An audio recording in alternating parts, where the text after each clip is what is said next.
పాటల ద్వారా అలాగే వాక్య పటాల ద్వారా దేవుని మహిమపరిచి గణపరిచిన మీ అందరికి కూడా యేసుక్రీస్తు నామమున వందనాలు తెలియజేస్తున్నానండి. కనుక ప్రతి ఒక్క బిడ్డ కూడా మనము ఈ లోకంలో ఇలాగ ఉన్నామంటే ఎవరి కృప అండి? దేవుని కృప, దేవుని దయ, దేవుని కృప వలనే మనము ఈ లోకంలో ఇలాగ బ్రతుకుతున్నాం, జీవిస్తున్నాం. కనుక మనము ఏ విషయంలో కూడా మనము గర్వపడకూడదు. ఉన్నా గర్వపడకూడదు, లేనినా గర్వపడకూడదు. లేనా మనము ఏమి ఇబ్బంది పడకూడదు. దేవుడే సర్వస్వం ఇచ్చాడు మనం ఈ లోకంలో రావటానికి. తల్లిదండ్రులు ఇప్పుడు అనుకుంటారండి ఈ లోకంలో రావడానికి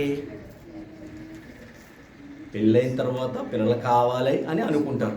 కానీ మన పరలోకపు తండ్రి ఎప్పుడు అనుకున్నాడండి? పరలోకపు తండ్రి మనం రావాలని, ఈ భూమి మీదకి నా పిల్లలు కావాలి, ఈ భూమి మీద నా పిల్లల్ని చూడాలి అని ఎప్పుడు అనుకున్నాడంటే మీకు గ్రంథంలో తెలుస్తుంది. జగత్తు పునాది అంటే ఈ సృష్టి, భూమి, ఈ ఆకాశము, ఈ నక్షత్రాలు ఏమీ కలగక ముందే చూడండి ఎంతండి మన మీదకి ఎంత ప్రేమ అండి ఆయనకి. జగత్తు పునాది వేయబడక మునిపే క్రీస్తులో మనల్ని నేను ఏర్పరచుకున్నాడు ఆయన. కనుక మన మీద ఎంతో ప్రేమ దేవునికి వెలలేని ప్రేమ మనం అంటే. కనుక వెలలేని ప్రేమ కనుక 2025 సంవత్సరాల కిందట ఎవరు వచ్చారండి ఈ లోకానికి? యేసు ప్రభు గారు వచ్చారు. ఎందుకు? మనం ఎక్కడ దూరం అయిపోతాము అని. దేవుని బిడ్డలమే కదండి మనందరం, దేవుని బిడ్డలం కనుక ఇప్పుడు జగత్తు పునాది వేయబడక మునిపే దేవుడు సంకల్పంలో ఉన్నాం మనమందరం కూడా. మనంతా కూడా దేవుని సంకల్పంలో ఉన్నాం కనుక దేవుడు ఎక్కడ నా కుమారులు నశించిపోతారో అని, తప్పుపోతారో అని ఆయన అద్వితీయ కుమారుణ్ణి ఎవరండి అయినా యేసుక్రీస్తు వారిని 2025 సంవత్సరాల కిందట ఈ భూలోకానికి పంపించి మన అందరి నిమిత్తం ఆయన ఇప్పుడు కార్యక్రమాలు ఏంటంటే ఎక్కువ యేసుక్రీస్తు జననం కోసం ఎక్కువ. మనం ఈ నెలంతా కూడా యేసుక్రీస్తు వారి జననం కోసం మనము పండగ కింద మనం ఆయన్ని ఆరాధిస్తుంటాం, స్తుతిస్తుంటాం. కనుక ప్రతి ఒక్క బిడ్డ ఆయన ఈ లోకానికి పంపించడం కారణం ఏంటంటే మన మీద ప్రేమ. అంతే కదండి, ప్రేమ బట్టే కదండి ప్రేమ బట్టే మనం ఈ లోకానికి వచ్చాం. ఈ లోకంలో మనల్ని దేవుడు కాపాడుతున్నాడు అన్నీ ఇచ్చి. కనుక అద్వితీయ కుమారుని కూడా ఈ లోకానికి పంపించి మన నిమిత్తం ఆయన ఏం చేశాడండి? బలిగా, యాగముగా అర్పించాడు. మనం ఆయన రక్తంలో కడగబడి మనము వారం లేకపోతే నెల ఆయన శరీరం రొట్టి ద్రాక్షరసం తీసుకుని ఏమవుతామండి? బలపడతాం. మనం బలపడతాం. మనలో ఉన్న కల్ముష్యాలు ఎన్నో ఉంటాయి. ఇప్పుడు మనం రోడ్డు అంటే వెళ్ళామనుకోండి, మన మీద ఎన్నో బ్యాక్టీరియా, దుమ్ము రూపంలో మన మీద ఎన్నో సూక్ష్మ జీవులు మనకు తెలియకుండా అంటుకుపోతాయి లేదా? మనం పని చేసేటప్పుడు కానీ, మనం ఊరెళ్ళినప్పుడు వచ్చేటప్పుడు కానీ మన శరీరం మీద ఆటోమేటిక్గా తల మీద, మన ముఖం మీద, కాలు చేతుల మీద, అన్నింటి మీద బ్యాక్టీరియా పడిపోతుంది తెలియకుండా. అప్పుడు ఏం చేస్తాం? మనం సాయంత్రం పూట శుభ్రంగా స్నానం చేసి, ఎందుకని అలాగే మనం తెలియకుండానే చూపుల ద్వారా, ఊహల ద్వారా, మాట ద్వారా, తలంపుల ద్వారా మనలోకి ఎంటర్ అయిపోతాయి. ఏంటయ్యి? పాపాలు. పైండి అని మనం అనుకుంటాం. మన తలంపు కూడా దేవుడు రుద్రాహస్యాలు గొప్ప దేవుడు. మన తలంపులు కూడా శోధించేవాడు ఆయన. మనము పై రూపమే చూస్తాం మనుషుల్ని, లోన ఏమున్నదో, అంతరంగంలో ఏమున్నదో మనకి తెలియదు. ఎవరు తెలుసు? దేవుడు తెలుసు. కనుక మనం ఏం చేయాలంటే మనమంతా అంతరంగము కూడా శుభ్రం చేసుకోవాలంటే ఏంటి? ఆయన వాక్యం, దేవుని మాటలు. ఇది ఏంటి అన్నాడంటే చక్కగా అన్నాడు, ఇది అద్దములంటే మన ఆత్మీయ జీవితానికి, మన ఈ శరీరం చూసుకోవడానికి మనం ఈ లోకంలో అద్దం పెట్టుకుంటాం, అద్దంలో చూసుకుంటాం. ఎక్కడ మచ్చ ఉందో, లేకపోతే ఎక్కడ డాగ్ ఉందో, షర్ట్ మీద కానీ, ఎక్కడ కానీ, శరీర మీద కానీ ఏదో డాగ్ ఉంది, ఏంటన్నా ఏం పడ్డదన్నది మనం అద్దంలో చూసుకుంటే క్లియర్గా తెలిసిపోద్ది ఈ దేహం. కానీ మన ఆత్మీయ దేహం, ఆత్మీయ జీవితం ఎక్కడికి వెళ్ళాలి? ఏ అర్థం దగ్గరికి వెళ్ళాలి? మనం వాక్యం అనే అర్థం దగ్గరికి వెళ్ళాలి. వాక్యం అనే అర్థం దగ్గరికి వెళ్ళేటప్పటికి మన బ్రతుకు, మనం ఎలా బ్రతుకుతున్నామో, ఎలా జీవిస్తున్నామో, మనము ఎంత పని చేస్తాం, దేవుని కొరకు ఎలా బ్రతుకుతాం అన్నది మనకి బైబిల్ గ్రంథం, దేవుని మాటలు మనకి వివరంగా చెప్తాయి. నీ బ్రతుకు ఎలా ఉంది, నీ జీవితం ఎలా ఉంది అన్నది మనకంతా క్లియర్గా బోధిస్తాడు పరిశుద్ధాత్ముడు. కనుక ఇక్కడ చెప్పబడిచిన మాటలు ఎవరి మాటలండి? దేవుని మాటలు. ఇక్కడ మన అయ్యగారి మాటలు కాదు, కుమార్ అయ్యగారి మాటలు కాదు, నా ఆనందం కుమార్ గారి మాటలు కాదు, లేకపోతే యోబు గారి నా మాటలు కాదు. ఇక్కడ ఎవరు నిలబడి చెప్తున్నా వాళ్ళ మాటలని మనం అర్థం తీసుకోకూడదు. ఈ ఎవరు మాట్లాడుతారో దేవుడు మాట్లాడతారని మనం తీసుకోవాలి. తీసుకున్నట్లు మనం ఏం చేయాలి? భద్రపరచుకోవాలి. ఏం చేయాలండి? ఈ వెండి బంగారం ఈ లోకంలో ఏది ప్రాముఖ్యం అనుకుంటామో అన్నిటికంటే ప్రాముఖ్యమైనది ఈ లోకంలో. చూడండి, మనం ఎండిని, బంగారాన్ని, అలాగే వజ్రాల్ని మనం ఎలా భద్రపరుస్తామండి? చాలా భద్రపరుస్తాం. బీరువాలో పెడతాం. బీరువాలో మళ్ళీ ఇంకో సీక్రెట్ లాక్లో పెడతాం. ఏంటే బంగారాన్ని, వెండిని, డబ్బుని ఎలా మట్టుకలా పడేస్తామా? ఎలా మట్టుకలా పడేము. చాలా భద్రంగా మనం ఇంట్లో తీసుకెళ్ళి ఒక చిన్న బ్యాగ్లో పెట్టుకుని చాలా మంది బాక్సులు పెట్టి మళ్ళీ అర్మర్లో లేదా బీరువాలో మళ్ళీ లోపల కాకుండా సీక్రెట్ లాకర్ ఉంటుంది, ఆ లాకర్లో పెడతాం. ఎందుకని? పోతాయేమని, లేదా ఎవరన్నా దొంగిలిస్తారో ఏమని. మరి అంతకంటే ప్రాముఖ్యమైనది మనం ఎక్కడ దాచుకున్నాము, ఎక్కడ మనం భద్రపరుచుకున్నాం అన్నది మనమే పరిశీలించుకోవాలి. వాటికంటే విలువైంది ఇది ఏంటంటే వెండి, బంగారము, అన్నిటికంటే వజ్రాలు అంట చూసా మనం. అన్నిటికంటే ప్రాముఖ్యమైన వాక్యము, దేవుని మాటలు ప్రాముఖ్యమైనవి. అవి అయితే మనం విడిచిపెట్టి వెళ్ళిపోవచ్చు, కానీ ఈ వాక్యాన్ని విడిచిపెట్టి అంతే కదండి. ఈ లోకంలో మనకి ఈ ఆస్తి అంతస్తు మనం తీసుకొచ్చామా? మనం ఎవరో తీసుకురాలేదు. ఎవరు కూడా పుడతా ఏమి ఎలా వచ్చాము? దిగంబరిగా వచ్చాం, మళ్ళీ దిగంబరిగానే వెళ్ళిపోతాం. కానీ వాక్య ప్రకారము, దేవుని మాటల ప్రకారం మనం జీవించి బ్రతికితే మనము మరో లోకాన్ని సంపాదించుకుంటాం. అదే ఏంటంటే అది పరలోక రాజ్యం. పరలోక రాజ్యం సంపాదించుకుంటాం. దేవుని మాటల ప్రకారం జీవితే బ్రతికితే మనం ఈ లోకంలో. కానీ ఈ లోకంలో నేను 10 ఎకరాల పొలం కొన్నాను, లేకపోతే ఒక 10 కోట్లు సంపాదించాను, లేకపోతే 4 కేజీలు బంగారం సంపాదించాను అన్నవి అవి మిమ్మల్ని రక్షిస్తాయి అనుకున్నారా? రక్షించు. మనిషిని ఈ లోకంలో ఏది కూడా మనిషిని రక్షించలేదు, మనుషుల్ని కాపాడలేదు. ఒక 10 కేజీలు బంగారం ఉన్నా, 10 కోట్లున్నా, 100 ఎకరాల భూమి ఉన్నా ఏమి మనిషిని రక్షించవండి, మనిషిని కాపాడవు ఈ లోకంలో. కానీ పరిశుద్ధ గ్రంథము, దేవుని మాటలు మనల్ని రక్షిస్తాయి, కాపాడతాయి. మనం ఈ లోకంలో కాపాడతాయి. అలాగే మనం చనిపోయినా పరలోక రాజ్యము, నిత్య జీవితము, అక్కడ 1,000 సంవత్సరాలు. యేసుక్రీస్తు వారు ఎంతకాలం బ్రతికారండి ఈ లోకంలో? 33.5 సంవత్సరాలు బ్రతికారు. ఆయన కష్టపడి దేవుని కోసం పనిచేసి బ్రతికి జీవించి ఆయన చనిపోయి తిరిగి లేచి పరలోకానికి వెళ్ళిపోయారు. ఆయన ఎంతకాలం బట్టి పరలోక రాజ్యంలో ఉన్నారు? 2025 సంవత్సరాలు బట్టి. చూడండి, ఆ కాలం ఎక్కువ మీరు టార్గెట్ చేసుకోండి. ఇప్పుడు ఆయన బ్రతికిన కాలము 33.5 సంవత్సరాలే కష్టపడ్డాడు. ఆయన బ్రతికారు, దేవుని కోసం ప్రకటించి, దేవుని కోసం హింసలు పడి, బాధలు పడి, జీవించి బ్రతికి ఆయన దేవుని యొక్కకి వెళ్ళిపోయారు పరలోక రాజ్యం. ఆయన 2025 సంవత్సరాలు ఎక్కువ, 33.5 సంవత్సరాలు ఎక్కువ. మరి మనం దీనికి టార్గెట్ చేసి మనం మరి ఎవరి కొరకు బ్రతుకుతున్నాం, ఎలా బ్రతుకుతున్నాం మనమే పరిశీలించుకోవాలి. మన జీవితాలు మనల్ని ఎలా పుట్టించాడు దేవుడు. ఈనాడు ఈ రోజున ప్రాముఖ్యంగా ఏంటంటే చిన్న బిడ్డ పుట్టినరోజు, అలాగే నెలకూటము అండి అయ్యగారు, నెలకూటము, అలాగే చందు గారి అమ్మాయి పుట్టినరోజు. కనుక మనం ఈ లోకంలోకి వచ్చిన మనము, దేవుని కొరకు పుట్టిన మనము, మనం ఎలా బ్రతుకుతామో, ఎలాగ జీవిస్తున్నాం అన్నది కొన్ని మాటలు బైబిల్ గ్రంథంలో నుండి తీసుకుందాం. ఎఫెసీ గ్రంథం, ఎఫెసీలు రాసిన పత్రిక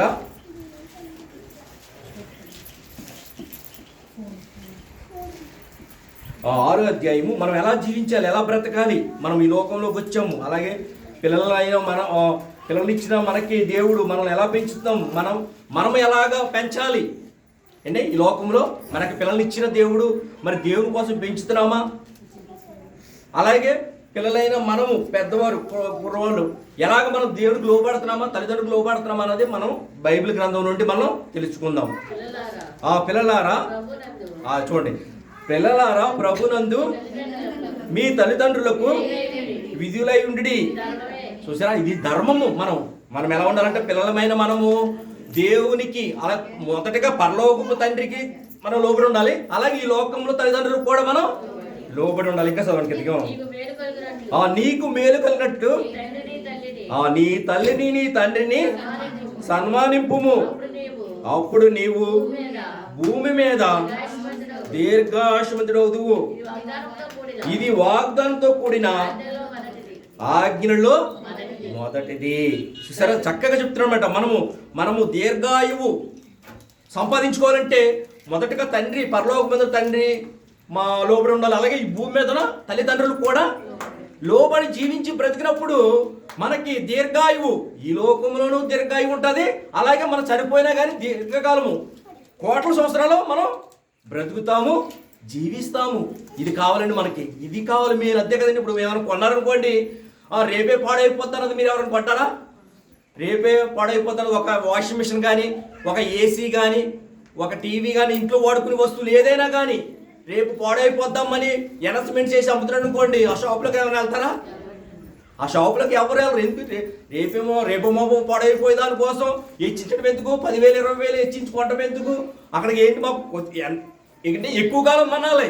10 సంవత్సరాలు 20 సంవత్సరాలు, 10 సంవత్సరాలు 20 సంవత్సరాలు 50 సంవత్సరాలు మన్నితే మనం వెళ్ళి 50,000 కానీ ₹1,00,000 కానీ పెట్టి కొంటాం ఏ వస్తువైనా. మరి మన కాలం, మన జీవిత కాలము చూడండి. అసలు దేవుడు చక్కగా చెప్తున్నాడు మనకి. మన జీవిత కాలంలో మనకు మేలు కలిగినట్లు, మనకు మేలు కలగాలంటే, మనం దీవింపబడాలంటే, మన ఆశీర్వదింపబడాలంటే ఏం చేసినాడు దేవుడు? చూడండి దేవుడి మాటలో, నీకు మేలు కలిగినట్లు మనకి నీ తల్లిని నీ తండ్రిని సన్మానింపుము, అప్పుడు నీవు భూమి మీద మనకు ఆయుష్ కావాలంటే ఇక్కడే చెప్పాడు. మూలపాఠం, అలాగే మనకి మేలుకొలుపు, మూలమంటారు చూసారా? ఏదైనా చదువుకున్న వాళ్ళకి మూల పాయింట్ అంటారు, లేదా ఇంపార్టెంట్ అంటారు, ఇంపార్టెంట్ విషయం అంటారు. అంటే అది ముఖ్యమైన విషయము. మనం ఈ లోకంలో సుఖంగా బ్రతకాలంటే, అలాగే దీర్ఘాయువు కలగాలంటే మన తండ్రిని తల్లిని సన్మానించాలి. అలాగే కింద చదవండి, ఇలా చెప్తున్నాడు 4వ వచనం. మళ్ళీ ఇప్పుడు చూడండి, ఇందాకేమో పిల్లలకి చెప్పారు, ఇప్పుడేమో తల్లిదండ్రులు చెప్తున్నారు. చూడండి మనం ఎలాగ పెంచుతాం, ఎలా పెంచుతాం. చూడండి చదవండి, ఒకసారి చదవండి. తండ్రులారా, మీ పిల్లలకు కోపము రేపక ప్రభు యొక్క శిక్షణలోను బోధలోను వారిని పెంచుడి. చూసారా, చక్కగా చెప్తున్నాడు మనకి దేవుడు. పిల్లలకి చెప్పాడు, అలాగే తల్లిదండ్రులు కూడా చెప్తున్నాడు పరిశుద్ధాత్ముడు. ఇక్కడ ఈ రాసింది ఎవరంటే అపోస్తలుడు పౌలు గారు. ఎఫెసీ సంఘానికి రాసిన అపోస్తలుడు పౌలు గారు రాసిన పరిశుద్ధాత్మతో. ఆయన సొంత మాటలేం కాదు ఈ మాటలో. ఆయన అపోస్తలుడు పౌలు గారు రాశారని మనం అనుకోకూడదు. ఆయన పరిశుద్ధాత్మ ద్వారా, దేవుని ఆత్మ ద్వారా రాయింపబడిన మాటలు ఇవి. కనుక మనం ఎలా ఉండాలంటే, మన తల్లిదండ్రులమైన మనము పిల్లలకి ఈ లోకంలో కాదు, చాలామంది నాడు చూస్తుంటే భయంకరంగా ఉన్నారు. టీవీలు, అలాగే ఇవి మధ్య వచ్చినాయి ఏంటంటే ఫోన్లు ఎక్కువ ఇచ్చేస్తున్నారు పిల్లలకి. ఫోన్ అలవాటు చేస్తున్నారు. ఫోన్ అలవాటు చేయకండి ఎవరికైనా. ఫోను అలవాటు చేయకండి. దేవుని మాటలు చెప్పండి, అలాగే దేవుని పాటలు, అలాగే దేవుని ప్రార్థన, దేవుని పాటలు, దేవుని ప్రార్థన, దేవుని వాక్యాలు, చిన్న చిన్న వాక్యాలు. ఒక వాక్యం చెప్పారనుకోండి, అతను అప్పుడు అంతే కదా. ఇప్పుడు ఒక స్వభావం వచ్చి ఏంటంటే, మొక్కాయి వంగనదే అంతే కదా. మీకు చిన్న మొక్క ఉన్నప్పుడు, చిన్న యాప చెట్టు ఉందనుకోండి, మొక్క వచ్చింది అనుకోండి, ఆ యాప మొక్కని అటు వచ్చినా ఇటు వచ్చినా ఎలా వచ్చినా వంగిపోద్ది చిన్నగా ఉన్నప్పుడు. అదే మీరు ఇంత లోవైపునాకు వంచండి, వంగుతుందా? మనకు సాదృశ్యం అట. అని దేవుడు పెట్టిన ప్రకృతిలో మనకు సాదృశ్యం అట. నాయన, నువ్వు చిన్నప్పటి నుండే స్టడీలో ఉండు, నువ్వు చిన్నప్పటి నుండి నీవు భక్తిపరుడుగా ఉండు, చిన్నప్పటి నుండి నీ కుమారుని నువ్వు సరిచేయి అనటానికి మనకి ఉదాహరణకు సపోజ్గా దేవుడు ప్రకృతిలో ఎన్నో పెట్టాడు మనకి. ఆ మొక్క పెట్టాడు. ఆ మొక్క ఎలాగైతే అలా వంగుతుంది చిన్నప్పుడు, అలాగే పెద్ద అయినకు వంగుతుందా? వంగదు. ఎందుకంటే మ్రాణ అయిపోయింది, కదలదు. కనుక మనము కూడా మన పిల్లల్ని ఏం చేయాలంటే, చిన్నతనమును కూడా దేవుని భయమందు, దేవుని భక్తి అందు మనం పెంచే వారి కింద ఉండాలి. అలాగే కీర్తనలు చూడండి, కీర్తనల గ్రంథము, కీర్తనలు 91వ అధ్యాయము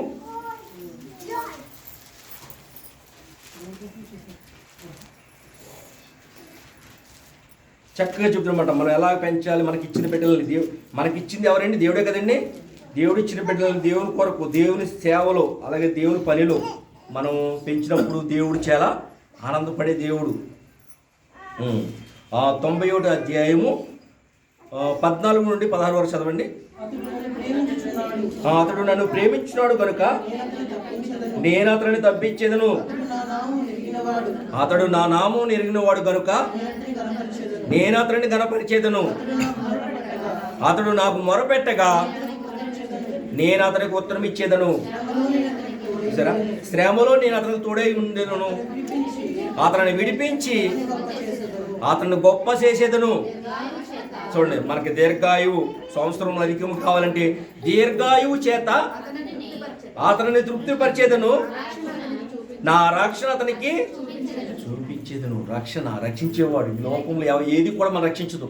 మన తల్లిదండ్రులు, బంధువులు, స్నేహితులు, మనము అనుకుంటున్న మనం నిత్యము ఏంటంటే దేవుని మందిరం అనేసి, దేవుని పనులు మానేసి నిత్యం కాపాడుతున్న ధనము కానీ, పొలము కానీ, బిల్డింగ్లు కానీ ఏది కూడా మనం రక్షించలేము.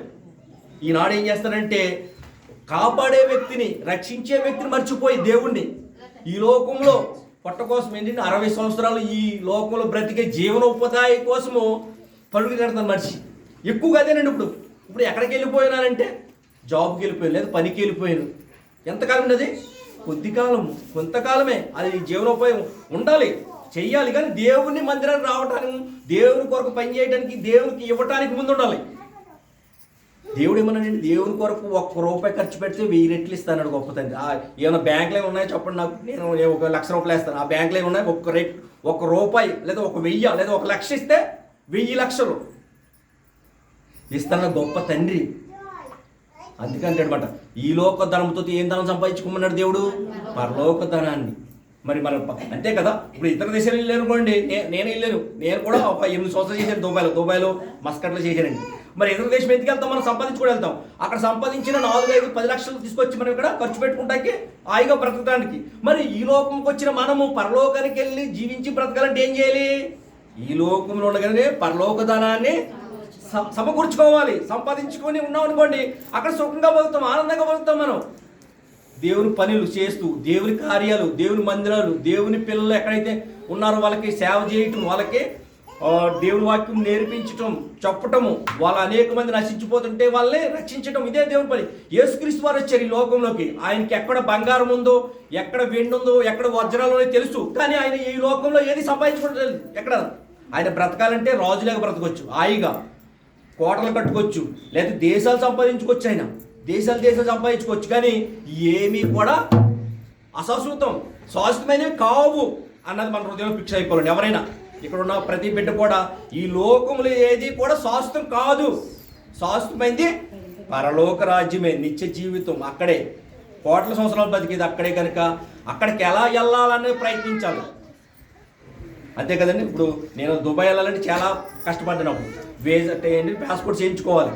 పాస్పోర్ట్ చేయించుకుంటే సరిపోదు, మళ్ళీ వీసాకి అప్లై చేయాలి. వీసాకి అప్లై చేసినాక వీసాతో మళ్ళీ ఇవ్వాలి, అమౌంట్ ఇవ్వాలి. మళ్ళీ ₹1,00,000 అమౌంట్ ఖర్చు పెట్టాము. మెడికల్ చేయించుకోవాలి. మళ్ళీ మన బాడీ సరిగ్గా లేకపోతే మళ్ళీ అక్కడ తీసుకోరు. మనకి ఏదైనా ప్రాబ్లం ఉందనుకోండి మెడికల్ మళ్ళీ అక్కడ తీసుకోరు. మళ్ళీ ఈ లోకానికే ఇన్ని రూల్స్ ఉంటే మరి పరలోకం ఎలాగ సంపాదించుకోవాలంటే మనం ఇంకెంత కష్టపడాలి చూడండి. ఈ లోకంలో ఒక కువైట్కి వెళ్ళాలన్నా, ఒక అమెరికా వెళ్ళాలంటే ఇంకా కష్టం. అమెరికా వెళ్ళాలనుకోండి, ఇక్కడ టికెట్టే ₹1,00,000 ఇక్కడ నుండి మనకి హైదరాబాద్ నుండి అమెరికా అంటే ₹1,00,000 టికెట్, విమానం టికెట్. మళ్ళీ ఎన్ని గంటలు? 16 గంటలు కూర్చోవాలి. దాంట్లో 16 గంటలు కూర్చుంటేనే కానీ మీరు అమెరికా వెళ్ళలేరు. మరి ఈ లోకంలోకి వెళ్ళాలి, ఒక దేశం నుండి ఒక దేశం వెళ్ళాలంటేనే ఇంత కష్టపడవలసి వస్తుంది. మరి ఇక్కడ నుండి పరలోకం సింపుల్గా వెళ్ళిపోతామా? అర్థం చేసుకోవాలి, మనం పరిశీలించుకోవాలి. ఈ లోకంలో ఉన్న భూమి మీద ఉన్న దేశాలకే ఒక దేశం నుండి ఒక దేశం వెళ్తానికి ఎంతో కష్టపడవలసి వస్తుంది. ఎంతో ఇచ్చించాలి, టైం ఇచ్చించాలి, మన ఆరోగ్యం బాగుండాలి, అలాగే ధనం ఇవ్వాలి, వీసాలు అని మన సపోర్ట్, మన Aadhaar card, ration card, voter ID, ఇవన్నీ మొత్తాన్ని మళ్ళీ పోలీస్ ఎంక్వైరీ, నీ మీద ఏం కేసులు ఉండకూడదు.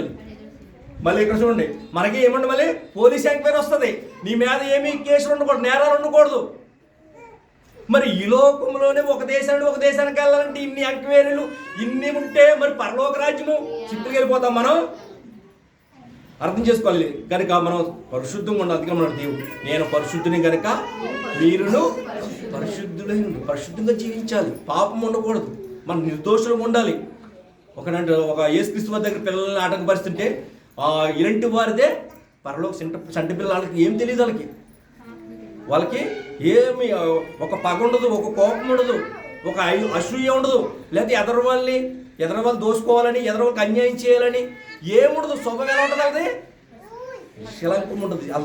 ఏముండదు దానిలోను. వాళ్ళు ఏముంటుంది అంటే వాళ్ళకి శాంగిట్ ఇచ్చానుకుని నవ్వుతారు. ఏదన్నా ఇలా అన్నారనుకోండి, ఇలా చేయటి ఇలా గద్దించనుకుని ఏడుస్తారు. వాళ్ళకి ఏం తెలీదు. కనుక చంటి పిల్లల స్వభావం రావాలి మనకి చంటి పిల్లల స్వభావం ఉంటేనే మనం ఆ పరలోక రాజ్యానికి చేరతాం. కనుక ఇక్కడ చక్కగా చెప్తున్నాడు. చదివారు మీరు ఇది 14 నుండి చదివాం కదా. అలాగే కీర్తనలు 71 అధ్యాయము, కీర్తనలు 71 అధ్యాయము, కీర్తన గ్రంథము 71 అధ్యాయము 5వ వచనం చదవండి.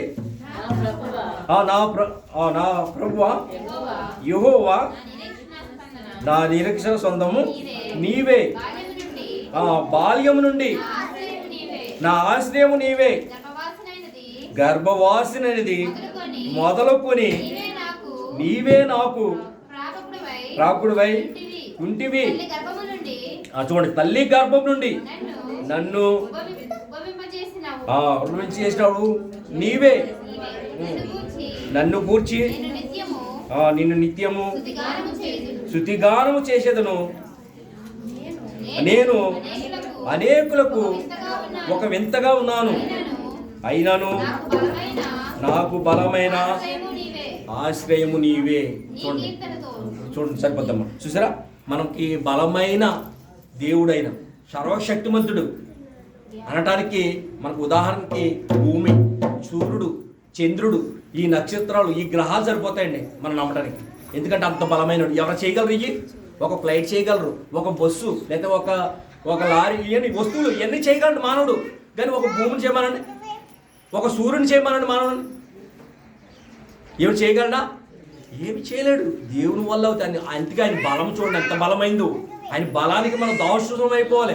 ఆయన పాదాల దగ్గర మనం పడిపోయి, దేవా నీకంటే గొప్పవారు లేరు, నువ్వే మా దేవుడు, నువ్వే గొప్పవాడువు, బలవంతుడు, సర్వశక్తిమంతుడు అని మనం దేవుని యొద్ద మనం అన్నాడు. చూడు చక్కగా అన్నాడు, బాల్యము నుండి నాకు నీవే ఆశ్రయం. కనుక చిన్నతనం నుండి కూడా మన గర్భంలో పెట్టింది కూడా ఆయనే, రూపించిన వాడు ఆయనే, మనం నిర్మించిన వాడు, 9 నెలలు కూడా నిర్మించిన వాడు, చేసిన వారు ఎవరండి? దేవుడే చేశాడు మనల్ని దేవుడే నిర్మించాడు. అది అనేకులకు ఒక ఇంతగా ఉన్నాను అంటే మీకు ఎంత అంటే చెప్తున్నాను. మన దేహమే మనం ఇప్పుడు చాలామంది చదువుకున్న పిల్లలు చెప్తారు వింత అంటే ఏం చెప్తారు? 7 wonders చెప్తారు. అంటే 7 వింతలు చెప్తారు. ఒక సైనా గోడ అంటారు, ఒక తాజ్మహల్ అంటారు, అలాగే అనేవి ఉన్నాయి. 7 వింతలు ఉన్నాయి మనకి. 7 వింతలు చెప్తారు, కానీ మనమే ఒక వింత అంట అనటానికి మీకు చెప్తాను. ఇప్పుడు ఉదాహరణ, ఎలాగే మనం మనిషి ఒక ఇంత అంటానికి ఎంత ప్రాముఖ్యమని చూడండి. మనం అందరం కూడా ప్రపంచంలో జనాభా ఎంతమంది అనుకుంటారు? 800 కోట్ల మంది. ఈ 208 దేశాల్లో, మనకి 208 దేశాల్లో జనాభా లెక్క వేసుకుంటే 800 కోట్ల మంది, 800 కోట్ల మంది. కనుక ఈ 800 కోట్ల మంది చూడండి, మీరు ఒకసారి అర్థం చేసుకోండి. 800 మందికి కూడా ఒక్కలేగా ఉండవు. ఏంటయ్యి? ఒక ఏలుముద్ర, ఒక ఏలుముద్ర మీకులేగా ఉన్నది. ప్రపంచంలో ఎవరికి కూడా, ప్రపంచం మొత్తం 800 కోట్ల మంది, 800 కోట్లలో మీకున్న ఏలుముద్ర ఇంకొకరు వేరే ఎవరికి ఉండదు. అలాగే మీ ఐస్, కళ్ళు, మీకు మరి ఎయిర్పోర్ట్లో మీరు చూసారో చాలా మంది, మనకి రేషన్ కార్డులో కూడా కళ్ళు తీస్తారు కదా, మనకున్న కళ్ళు ఎవరికి ఉండవండి ప్రపంచంలో. 800 కోట్ల మందికి ఎవరికి ఉండవు. మళ్ళీ మీకున్న స్మెల్ చూసారా, నాకున్న స్మెల్ నీకు ఎవరికి 800 కోట్ల మందికి ఉన్న స్మెల్ ఒకరికి ఉండదు. మళ్ళీ పాదముద్రలు కూడా, మన పాదముద్రలు చూసారా, మనం వెళ్ళిన పాదముద్రలో మనం 1000 మంది నడిచి వెళ్ళినా కానీ పోలీసు కుక్కలు చూసారా, ఒక దొంగతనం జరిగిన చోట ఆ వెళ్ళిన రూట్లోను ఆ దొంగ ఎక్కడికి వెళ్ళాడని గుర్తుపెట్టేది. ఇది 1000 మంది తిరుగుతారు ఆ రూట్లో. మనం ఆ రూట్లో 1000 మంది వెళ్ళినా కానీ మన పాదముద్రను బట్టి ఏం చేస్తారని కనిపెడతారు. అలాగే మన పెదవుల ముద్ర, మనం ఏదైనా తాగామనుకోండి, మన ఎంటుకలు కూడా, మీలో ఉన్న మీ ఎంటుకున్నారు కదా, ఈ ఎంటుకు మళ్ళీ నాకు ఉండదు. ఎవరికి? ప్రపంచంలో 800 కోట్ల మంది కూడదు. చూడండి, కొన్ని జరిగిన చోట, ఏదన్నా జరిగిన చోట ఎంటుకలు కూడా ఆధారం. మన అలా తాగిన ఏదన్నా వాటర్ తాగిన గ్లాస్ కూడా దాన్ని పెదవులు ముద్ర బట్టి కనిపెడతారు. అలాగే మన బ్లడ్, అలాగే మన వాసన, మన ఏలుముద్ర, మన కళ్ళు, సమస్తము చూడండి ఎంత వింతో. చూడండి ఇప్పుడు గమనించాలి మీరు. దేవుడు మాట చక్కగా చెప్పాడు. చూడండి 7వ వచనం అంటాడు. 7వ వచనం, నేను అనేకులకు ఒక వింతగా ఉన్నాను, అయినను. అది మనకందరికి మనం ఏదో నేను చేసుకొచ్చాను ఏలుముద్ర చెప్పాలి మీరు. నేను తయారు చేసుకొచ్చాను ఏలుముద్ర పుడతా నేను చేశాను. ఎవరు చేశారు? దేవుడు చేసి పంపించాడు ఈ లోకానికి. ప్రపంచ జనాభా ఇప్పుడు ఈ జనాభా కాదండి, ఆదాము నుండి పుట్టుకొచ్చిన జనాభా అంతా కూడా చూడండి ఎన్ని కోట్ల మంది. ఇప్పుడు ఉన్నది ప్రస్తుతానికి ఉన్నది 800 కోట్ల మంది జనాభా ప్రపంచం మొత్తం. కానీ మరి ఆదాము నుండి చూసుకుంటే ఎన్ని కోట్లండి? ఎన్ని కోట్ల? మీకు అసలు మనకు మైండ్ పోతాయి. దేవా ఏంటి, ప్రకృతి ఏంటి, ఈ సృష్టి ఏంటి, ఈ మానవ నిర్మాణం ఏంటి, ఏంటి అసలు ఎవరికి ఉండదు. మన ఆఖరికి ఒక తల్లికి పుట్టిన కవల పిల్లలకు కూడా అంటే ఒక కవల పిల్లలు సేమ్ పైకి ఎలా కనిపిస్తారండి? ఒకలాగా కనిపిస్తారు, సేమ్ ఒకలాగా కనిపిస్తారు. వాళ్ళకి అన్ని స్మెల్ ఏంటి, వేలుముద్ర ఏంటి, అన్నీ కూడా వేరే. పైకి అలా రూపంలో కొద్దిగా అలా కనిపిస్తారు. ఇద్దరు సేమ్ లాగా కనిపిస్తారు కవల పిల్లలు. చూసారా ఎంత వింతో మనిషి. ఆ వింత కాదు. మన మానవుడు ఏంటి, కట్టినవి చేసినవి ఎంత అన్నాడు. దేవుడు చేసినవి ఎంత, ఎవరు చేయనివి ఎంత. ఒక సూర్యుడు, ఒక చంద్రుడు, ఒక భూమి, ఒక గ్రహాలు, నక్షత్రాలు, ఇవన్నీ కూడా ఎవరు చేయగలరా ప్రపంచంలో? ఈ వింత దేవుడు చేసినవి ఈ ఇంతగా చెప్పాలి. దేవుడు మానవుడు తెలుసుకుని, బైబిల్ చదివి, బైబిల్ జ్ఞానం తెలుసుకుని, ఇవి అసలైన వింతలు. మానవుడి నిర్మాణం ఒక వింత. ఈ శరీరం ఇలా నిలబడుతుందంటే ఇలా తయారు చేసింది ఎవరు? తల్లి గర్భంలో దేవుడు కలుగు చేసాడు. కనుక మన దేవుణ్ణే గణపరచాలి, దేవుణ్ణే మహిమపరిచే వారి కింద ఉండాలి. కనుక అలాగే చూడండి ద్వితీయోపదేశ కాండము 6వ అధ్యాయము చదువుకుందాం. ఇంకా 2 అధ్యాయాలు ఉన్నాయి, చదువుకుని గుంజుకుందాం. టైం అవుతుంది కదా, నాకు ఇచ్చిన టైము.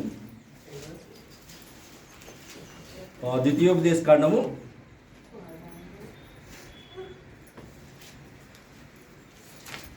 6వ అధ్యాయము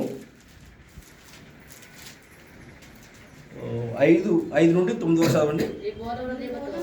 చూడండి మనం ఎలాగ ఇప్పుడు ఆరాధించాలంటే, ఇవన్నీ ఇచ్చిన దేవుడు మనం ఆరాధించాలంటే పూర్ణ హృదయముతోను, పూర్ణ ఆత్మతోను, నీ పూర్ణ శక్తితోను నీ దేవుడైన యెహోవాను ప్రేమింపవలెను.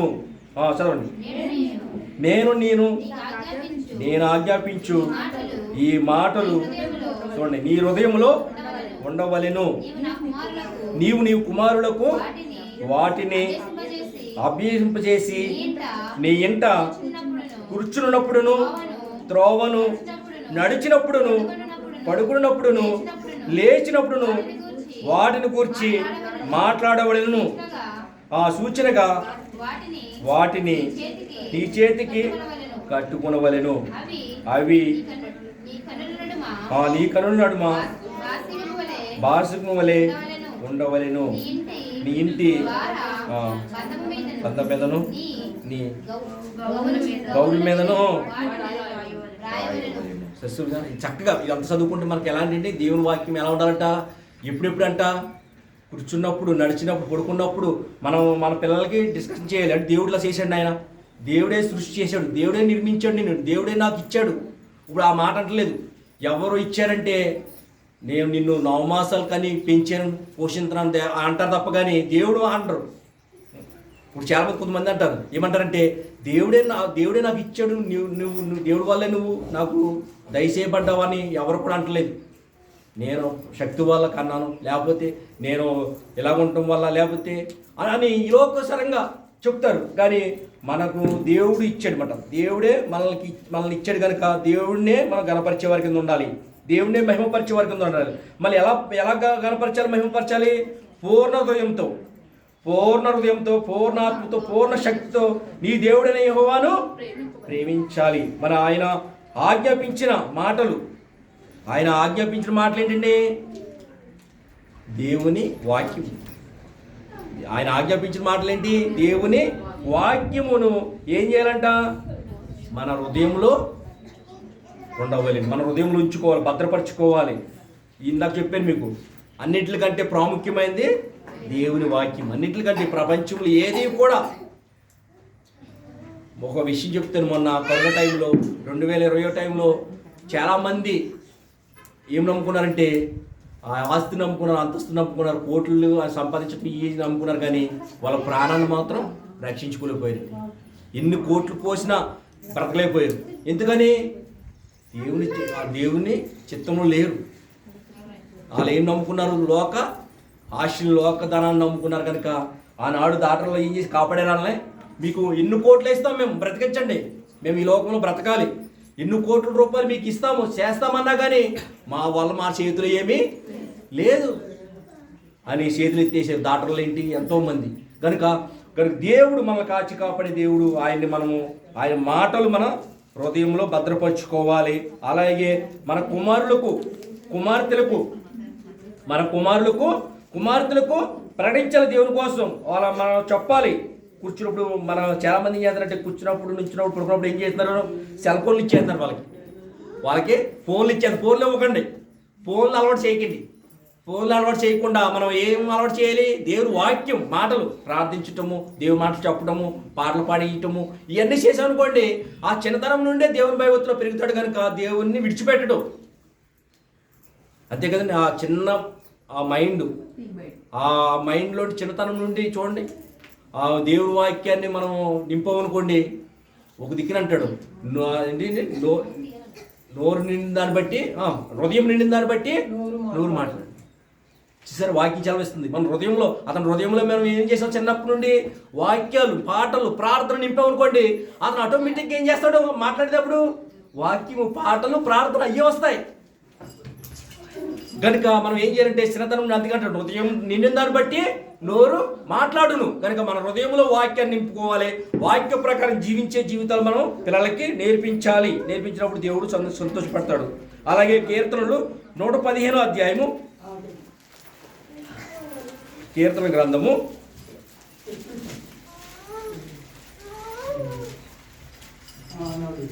ఆ కీర్తనలు 115వ అధ్యాయము 13 నుంచి చదవండి. పిల్లలనేమి పెద్దలనేమి తన యందు భయభక్తులు గల వారిని యెహోవా ఆశీర్వదించును.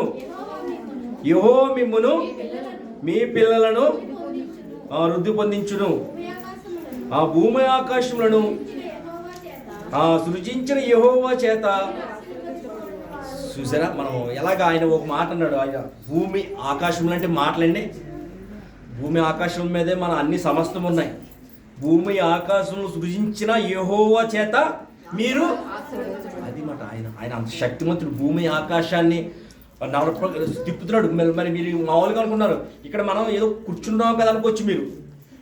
ఇది ఏమీ ఇలా సైలెంట్గా లేదండి. భూమి తిరుగుతుంది. ఒక గంటకి ఎన్ని కిలోమీటర్ల వేగంతో తిరుగుతుంది అనుకున్నారు? 1,11,600 కిలోమీటర్లు. 1,11,600 కిలోమీటర్లు ఒక గంటకి. ఇది మీరేమన్నా ప్రశాంతంగా ఉంది, ఇలా ఉంది, సైలెంట్గా ఉన్నాం మేము ఏంటి అనుకోవచ్చు మీరు. మనం సైలెంట్గా పెట్టాడు దేవుడు. భూమి తిరుగుతుంది, మొత్తం తిరుగుతుంది. ఈ టోటల్ భూగోళం మొత్తం తిరుగుతుంది కనుక మనకి ఏమనిపిస్తలేదు. కొద్దిగా ఉందనుకోండి మనకు అనిపిస్తుంది. కానీ భూగోళం మొత్తం తిరుగుతుంది కనుక, ప్రపంచాలు మొత్తం తిరుగుతున్నాయి కనుక భూగోళము ఆ స్పీడ్కి ఏదైనా అయితే బూడిదైపోవాలి. కానీ దేవుని కాపుదల, అందుకే సముద్రాలు పెట్టాడు. మా సముద్రాలు మీరు అనుకోవచ్చు, భూమి తక్కువ 3 వంతులు, కొంత అంట భూమి అంట, 3 వంతులు సముద్రాలు. ఎందుకు పెట్టాడు దేవుడు? కూలింగ్. ఈ భూమి పేరుపోకుండా, కాలిపోకుండా. చూడండి దేవుడి జ్ఞానం, చూడండి దేవుడి జ్ఞానం ఎంత జ్ఞానమో చూడండి. ఈ వాటర్ వల్ల దీనికి ఏంటి తిరుగుతున్న స్పీడ్కి 1,11,600 కిలోమీటర్ తిరుగుతుంది ఒక గంటకి. మనకి డే అండ్ నైట్ రావాలంటే మరి అది అలాగా 24 అవర్స్ అండి. టైం చూసుకుంటాం, ఎంత టైం ఎంత అయిందని చూసుకుంటారు ప్రతి ఒక్కరు. టైం రావాలంటే భూమి తిరగాలి, అలాగే సూర్యుడు తిరగాలి. ఈ భూమి తిరిగిన కాలాన్ని ఏమన్నారు? 24 అవర్స్ అన్నారు. చంద్రుడు తిరిగిన కాలాన్ని ఏమో నెల అన్నారు, 30 days అన్నారు. అలాగే సూర్యుడు తిరిగిన కాలాన్ని ఏమన్నారంటే 365 రోజులు అన్నారు. ఇక్కడ కాలం దీన్ని బట్టి మానవుడు తెలివైన దేవుడిని బట్టే, దేవుడు చేసిన బట్టే ఈ భూమి తిరుగుతాం వల్ల 24 గంటలు అన్నాడు. అలాగే చంద్రుడు తిరుగుతాం వల్ల తిరిగొత్తం వల్ల 4 రోజులు అన్నాడు.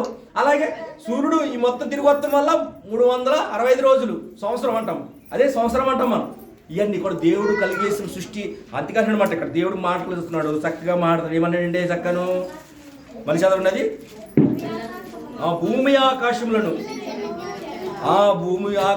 సృజించిన యెహోవా చేత. చూసారా, ఆయన ఆశీర్వదించాడు అనుకోండి, మనకి ఏది లోటు ఉండదు, ఏది కొదువు ఉండదు. ఆయనలో ఉంటే, ఆయన యందు మన భయభక్తులు జీవించి బ్రతికనుకోండి, మన తండ్రి సర్వశక్తిమంతుడు, ఆయన గొప్ప వ్యక్తి. భూమి ఆకాశం సృజించిన యెహోవా చేత మీరు కనుక ఆయన ఆశీర్వాదం, ఆయన దీవెనలు కావాలి మనకి. ఈ లోకంలో ఏదో కాదు, ఆయన దీవెనలు కావాలి, ఆయన కృప కావాలి, ఆయన దయ కావాలి మనకి, మనందరికీ ఉన్నప్పుడు మనం నిశ్చేదంగా బతుకుతాం ఈ లోకంలో. అలాగే చూడండి 127వ కీర్తన చూడండి, కీర్తన గ్రంథము 127వ అధ్యాయము. అక్కడ కూడా మనకి ఎవరిస్తారంటే గర్భఫలము యెహోవా. చూడండి అక్కడ 3వ వచనం, ఆ కుమారులు యెహోవాను గురించి వాక్యము గర్భఫలము. అది ఎవరెవరు బహుమానం అండి ప్రపంచంలో? ఎవరైనా ఇస్తారా? ఎంతోమంది గర్భఫలాలు లేక, గర్భఫలం లేక కోట్ల మంది ఉన్నారండి ప్రపంచవ్యాప్తంగా. గర్భఫలాలు లేక ఎంతోమంది బాధపడతారు. కానీ గర్భఫలం ఇచ్చేవాడు ఎవరు? యెహోవా. ఆయన ఇస్తాడంట బహుమానము. ఆ బహుమానం పొందుకున్న మనము మరి దేవుని కోసం పిల్లల్ని పెంచుతున్నామా? మనము దేవునిలో పెరుగుతున్నామా అన్నది మనమే పరిశీలించుకోవాలి. ఇక్కడ మీకు మొదటగా చెప్పాను, ఈ మాటలు వినపడుతున్నప్పుడు, ఈ మాటలు మీ హృదయంలో నొచ్చుకున్నప్పుడు మీ అర్థము, ఆత్మీయ జీవితం ఎలా ఉంది, నా పిల్లల్ని ఎలా పెంచుతున్నాను, నేను ఎలా బ్రతుకుతున్నాను అన్నది మనం పరిశీలించుకోవాలి. అద్దం ముందుకు మనం వెళ్ళినప్పుడు మన దేహం మీద ఏం మచ్చలు ఉన్నాయో, ఏమి దాగులు ఉన్నాయో మనం ఎలాగైతే చూసుకుంటామో, అలాగే వాక్యమైన అర్థం యొద్దకు వచ్చినప్పుడు మన ఆత్మీయ జీవితం ఎలా ఉందో, మనం ఎలా బ్రతుకుతున్నామో, ఎలా జీవిస్తున్నామో, నేను దేవుని కోసం బ్రతుకుతున్నాను, దేవుని కోసం జీవిస్తున్నానా, నా పిల్లల్ని పెంచుతున్నానా దేవుని కోసం అన్నది మనమే పరిశీలించుకునే వారి కింద ఉండాలి. అక్కడ చక్కగా చెప్తున్నాను. అలాగే కింద చెప్తున్నాడు 128వ అధ్యాయము 3వ వచనం కూడా చూడండి, నీ లోగుట ఆ ఫలించు ద్రాక్షవల్లి నుండును, నీ భోజన బల్ల చుట్టూ నీ పిల్లల ఒలీవ మొక్కల వలె. చూసారు దేవుడు ఆశీర్వాదం, దేవుని దీవెనుడు. చూడండి మనం ఎలా ఉండాలనుకుంటే దేవుడు చక్కగా ఫలించే మొక్క కింద. చూడండి ఒలీవ చెట్టు ఎలా ఉంటుందండి? చక్కగా పచ్చదనముగా ఉండి చక్కగా ఫలిస్తుంది, చక్కగా ఉంటుంది. అలాగే మన పిల్లలు మన భోజనం బొల చుట్టూ ఒలీవ మొక్కల వలె ఉండాలని దేవుడు ఆశీర్వదిస్తున్నాడు. ఆయన ఆశీర్వాదం పొందేవారి కింద, ఆయన కృప పొందేవారి కింద ఉండాలి, ఆయన దీవులు పొందేవారి కింద ఉండాలి మనం. అందుకే వాక్యానికి లోబడబడు, దేవునికి మనం లోబడే వారి కింద ఉండాలి. అలాగే చూడండి కీర్తనలు అక్కడే చూడండి 139వ అధ్యాయము 13వ వచనం చూడండి, నా అంతరంగములను నీవే కలుగు చేసితివి, నా తల్లి గర్భం మందు నన్ను నిర్మించిన వాడువు నీవే. అది ఇంకా ఫిక్స్ అయిపోవాలి మనం. ఇంకా నన్ను నిర్మించిన వాడు, నన్ను సృష్టించిన వాడు, నన్ను కలిగజేసిన వాడు, నన్ను పుట్టించిన వాడు దేవుడు నువ్వే. ఆయనే మనకి దేవుడు, ఆయనే మనల్ని పుట్టించాడు, తల్లి గర్భంలో మనల్ని నిర్మించాడు కనుక. అలాగే మరి 16వ వచనంలో అంటే చూడండి, నేను పిండమునై ఉండగా నీ కనులు నన్ను చూచెను, దినములు 1 కాకమునిపే నా దినములన్నీ. అది మనకి గ్రంథం ఇచ్చాడు, పంపించాడు. జగత్తు పునాది వేయబడక మునిపే నా కుమారుడు నా కోసం బ్రతకాలి, నా కోసం జీవించాలి, నన్ను ఆనందపరిచేవారుగా, నన్ను గణపరిచేవారు, నన్ను మహిమపరిచేవారి కింద ఉండాలి అని దేవుడు ఈ లోకానికి మనల్ని పుట్టిస్తున్నాడు, రప్పిస్తున్నాడు. కనుక మనం దేవుని మహిమపరిచేవారి కింద ఉండాలి. అలాగే చూడండి సామెతలు 3వ అధ్యాయము చివరగా, సామెతల గ్రంథం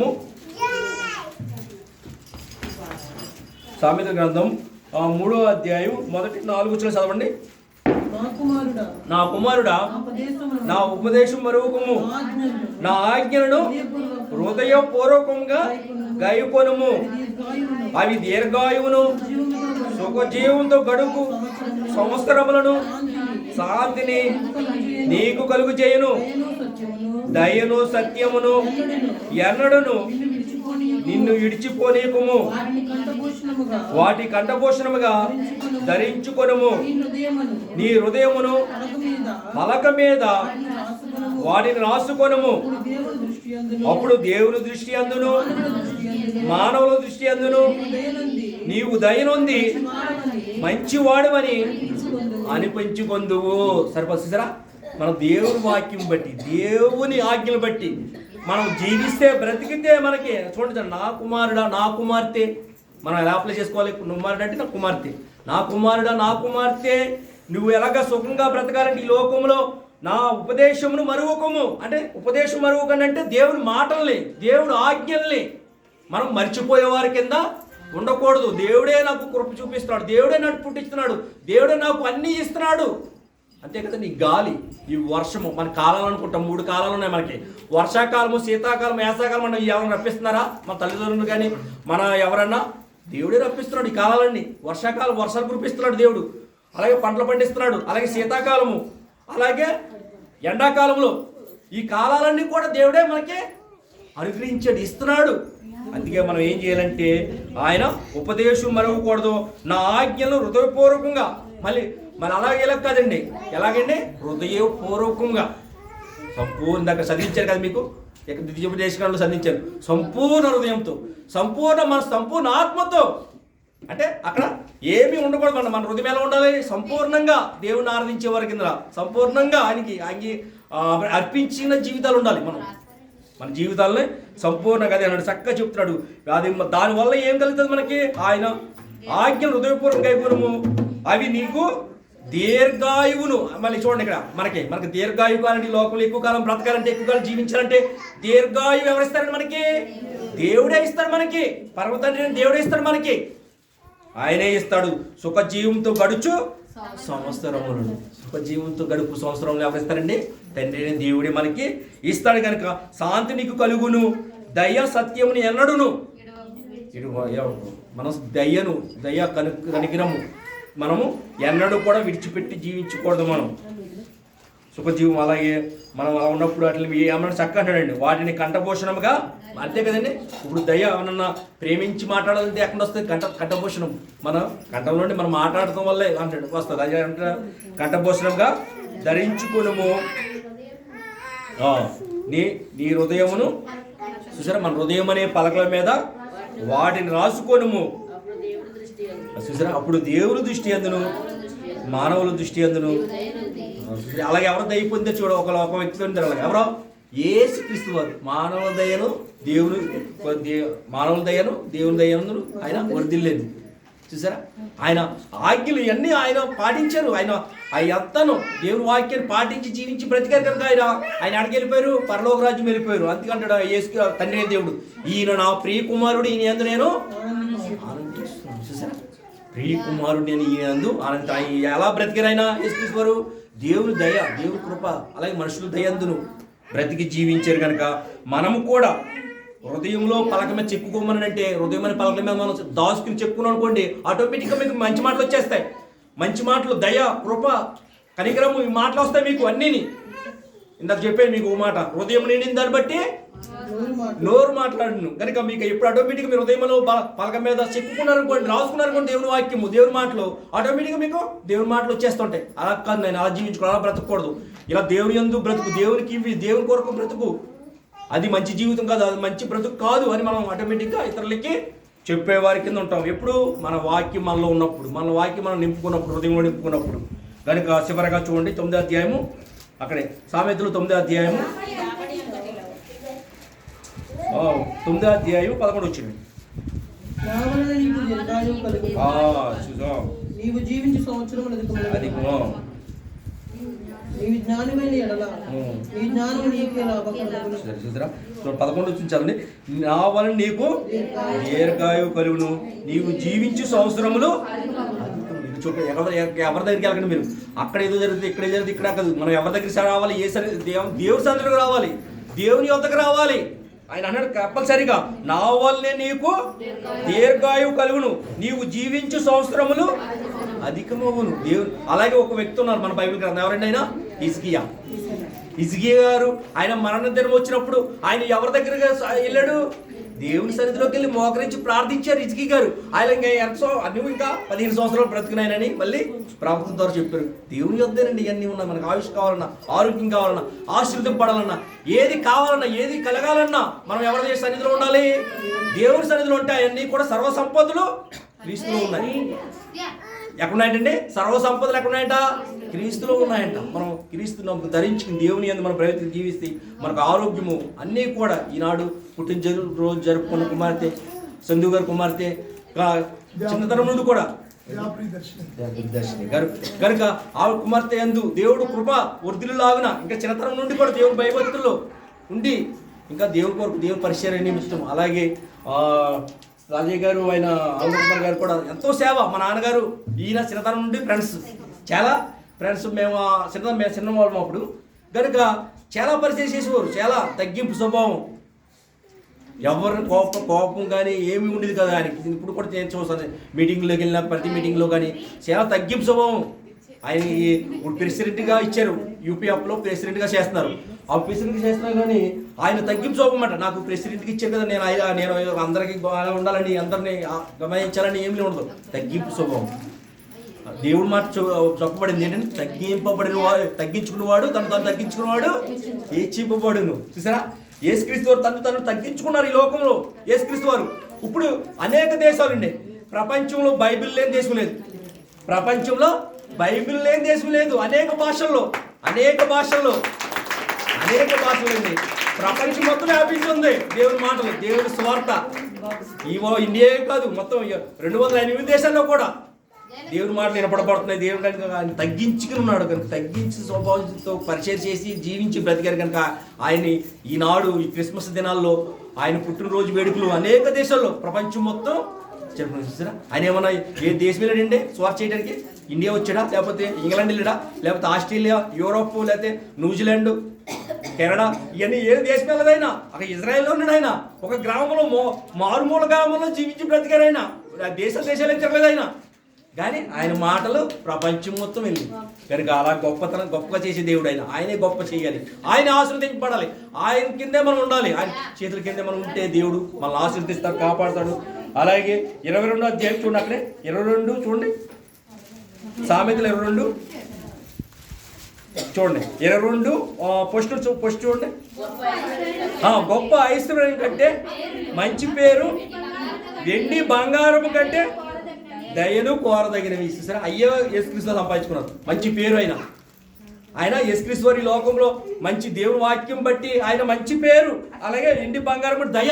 ఆయన దయ ఎంతండి, ఎవరిని కూడా ఏమనలేదు. ఆయన అందరినీ దయగా ప్రేమగా స్వస్థపరిచి, ఎంతోమందిని స్వస్థపరిచి, ఎంతోమంది మరణించిన వారిని తిరిగి లేపి, అలాగే ఎన్నో సంవత్సరాలు బట్టి వ్యాధితో ఉన్న వ్యక్తి వచ్చి టచ్ అంతే స్వస్థపడిపోయింది. ఆయన ఎప్పుడు కూడా దయ్యను కనుక. అలాగే చూడండి కింద చివరిగా చూడండి, 6వ వచనం కూడా చదవండి.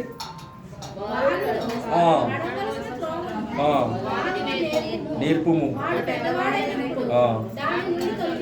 సరిపోద్ది. మళ్ళీ మన కుమారులకు కూడా చిన్నతనం నుండి కూడా దేవుని త్రోవలు, దేవుని మాటలు నేర్పించితే వాటి నుండి తొలగిపోడు కనుక మనం అలా ఉండాలని. అలాగే ఈ అవకాశం ఇచ్చిన అయ్యగారికి, అలాగే ఈ నెలకూటం, అలాగే కుటుంబం జరుపుకున్న కుటుంబానికి దేవుడు దీవులు చూపించలాగా అందరూ ప్రార్థన, మీ అనుదిన ప్రార్థనలో కూడా కుటుంబం కోసం. అలాగే చర్చి విషయంలో, చర్చి అనేక 7 సంఘాలండి అయ్యగారు, ఆ 7 సంఘాలు కూడా చర్చి విషయంలో, చర్చి పని చాలా ఉన్నది. ఇట్లా పర్మిషన్ వచ్చి అక్కడ కూడా మన కొద్దిపేడ ఉత్తరపాలెంలో కూడా పర్మిషన్ వచ్చేలాగా, గవర్నమెంట్ పర్మిషన్ వచ్చేలాగా మీరు అనుదిన ప్రార్థనలు ప్రార్థించండి. అలాగే దేవదాసుడు మామూలు కూడా పరిచయం నిమిత్తం అనేక గ్రామాలు వెళ్తున్నాం, అనేక దిక్కుకి వెళ్తాం. ప్రయాణంలో విషయంలో, అన్ని విషయాల్లో మీ అనుదిన ప్రార్థనలో జ్ఞాపకం చేసుకోవాల్సింది. చిన్న మాటలు దేవుడు దీవించిన గాక ఆమేన్. చిన్న ప్రార్థన.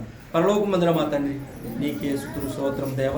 నీ వాక్యం చాలా విలువైనది, సత్యమైన జీవం గలది, మనల్ని దీవించేది, ఆశీర్వదించేది. నేను మేము ఆశ్రితం, మేము ఈ లోకంలో బ్రతకాలంటే దీర్ఘాయువులు సమస్తం కలిగేసే నీ వాక్యం, నీ మాటలు లోబడి జీవించే జీవితాలు మాకు అందరికీ దయచేయండి.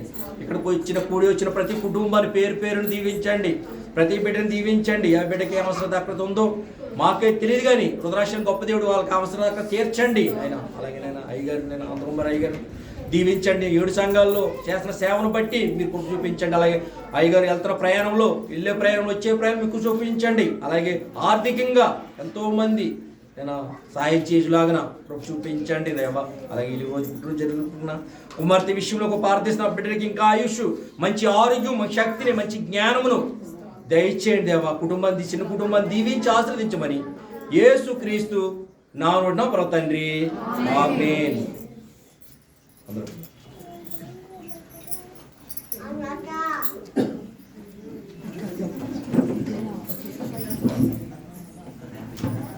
సంతోషం.